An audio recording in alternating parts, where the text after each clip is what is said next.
শ্যামকে যখন পড়বে মনে, ও তুই চাইবি কালো মেঘের পানে, চাইবি কালো মেঘের পানে, আর কাঁদবি বসে রান্না ঘরে ভিজে কাঠ দিয়ে উনুনে, কিছুদিন মনে মনে। যারা জেনজি বা যারা এই গানটার মানেটা বোঝেননি তাদেরকে একটা কথা বলি, এই যে ভিজে কাঠ দিয়ে উনুনে কাঁদবি বসে রান্নাঘরে, এই কথাটার মানেটা কি বলুন তো?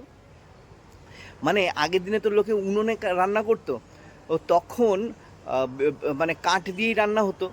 তো কাঠ শুকনো কাঠই দেওয়া হয় আগুন জ্বালানোর জন্য, তো অবভিয়াসলি শুকনো কাঠটাই ব্যবহার হবে। তো শুকনো কাঠের বদলি ভিজে কাঠ দিলে কি লাভ হবে? মানে ভিজে কাঠ যদি দেয়া হয় তাহলে কি ওটা জ্বলবে না? না জ্বললে ওটার মধ্যে ধুয়ো হবে। তো ধুয়ো হলে কি রাঁধুনি যে যে এখন বসে তার প্রেমিকের কথা মনে পড়ছে, এখানে বলছে শ্যামের পীড়িত রাগ গোপনে, মানে শ্যামকে এখানে প্রেমিক হিসাবে বলা হচ্ছে, যে শ্যামের কথা তুই যখন ভাবছিস, ভাবতে ভাবতে তুই কাঁদবি, কাঁদার সময় কি হবে, রান্নাঘরে যদি কেউ হট করে চলে আসে, সে দেখবে আরে তুমি কাঁদছো কিসের জন্য, তুমি কি অন্য কারোর কথা মনে করছো?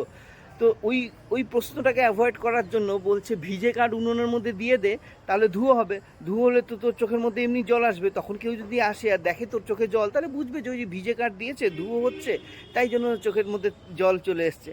এই করে তুমি শ্যামের কথা ভাবতেও পারছো, কাঁদতেও পারছো, আর কেউ তোমাকে প্রশ্নও করছে না। তুমি ভাবো একটা কবি কতটা ভাবলে এই টাইপের একটা কবিতা বা এই টাইপের একটা গান লিখতে পারে।